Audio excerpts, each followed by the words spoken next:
Welcome to the American Revolution War story of Robert Shurtleff, a revolutionary soldier with a profound secret.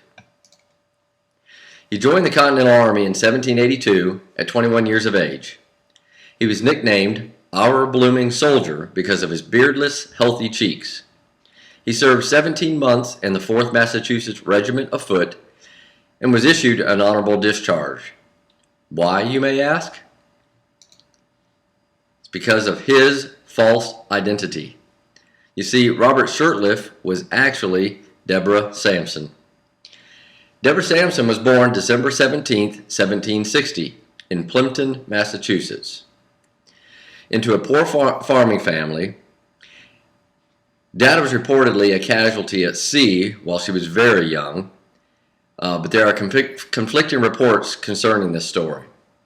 Sickness and misfortune forced her mother to give up all 5 children for placement in various homes. Deborah was scarcely 5 years old when separated from her mother. In her early years, there was an elderly kinswoman who assumed the responsibility for Deborah and her education, but the death of this foster parent soon disrupted Deborah's security and caused her to conclude, as she later stated, that she was born to be unfortunate. After one other placement, 10 years old, she was indentured to Deacon Benjamin Thomas of Middleborough, who became her guardian until she was 18 years of age. Now, under this guardianship of Deacon Benjamin Thomas, there was a sizable family, more boys than girls, and they lived on a productive farm. Deborah's opportunity for education was not equivalent to the rest of the children. Mortified by fear of illiteracy, she learned to read the school books and copy material of the children around her. She also acquired some intellectual habits and developed a thirst for knowledge. As she moves into young adulthood, she actually becomes a school teacher for 2 terms at 18 years of age. Now, this obviously speaks highly of her and her capability of being self-taught. She also joined a church and religious movement, but felt lost when the religious fervor of the time had lapsed. Her freedom from indenture, her teaching experience, her love of nature, and her interest in national and world events made her yearn for travel and to see the world. Only dilemma? Does she play the conventional role of women in her day, or does she seek her own ambitions to see places and people? And I quote her, "If only I were a man." Now, this brings us to the next stage where she begins cross-dressing. Now, not the sense that you're thinking of cross-dressing that we may hear about nowadays. This is where she was posing as a young man many times in order to see what this may bring her as far as opportunities. She once posed as a handsome young man in a suit and visited a fortune teller. She was told of propensities for uncommon enterprises. She also tried other male attire excursions, and even frequented taverns dressed in men's clothes.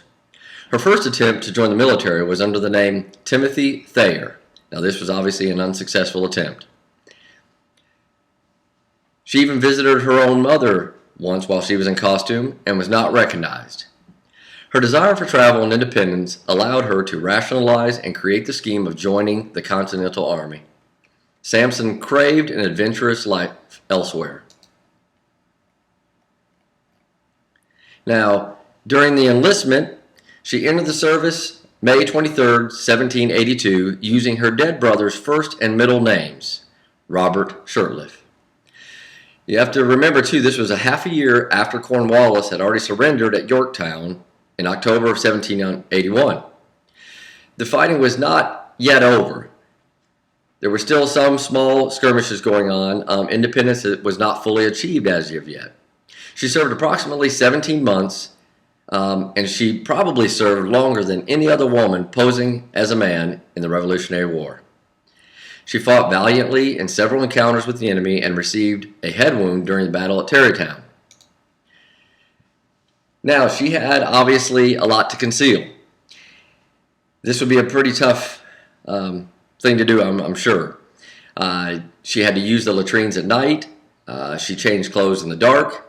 She traded her liquor rations for strips of linen so she could use when she was menstruating. Once, while being treated for a head wound, a French surgeon noticed blood oozing from her lower pant leg and boot. Now, the story goes that she evaded his assistance and, fortified by wine, managed to dig a musket ball out of her own thigh. In Philadelphia, 1783, Sampson was sent with troops to quash mutiny of rioting Continental soldiers demanding pay. She contracted typhoid fever while in Philadelphia, and everybody thought she was actually dead. Now, Dr. Barnabas Binney brought her in and was going to do the examination. When he was searching for a heartbeat, and again I quote her, she said, "He was surprised at finding an inner vest tightly compressing my breasts." Now, Dr. Binney kept this secret and allowed her to recover in his home. In September of 1783, Sampson returned to West Point with a letter from Dr. Binney to officials revealing that she was a woman, yet praising her morals and intellect. On October 23, 1783, Sampson was honorably discharged as Robert Shirtliff. In April 1774, she married Benjamin Gannett, who was a farmer from Sharon, Massachusetts. They produced 3 children and adopted another.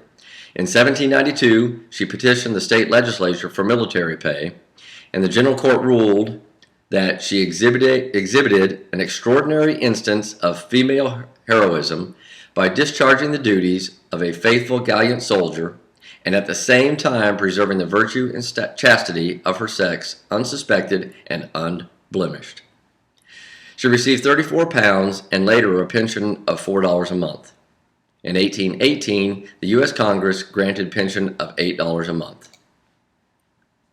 In later years, she actually did public talks. 1802, Mrs. Gannett gave a series of talks about her wartime experiences.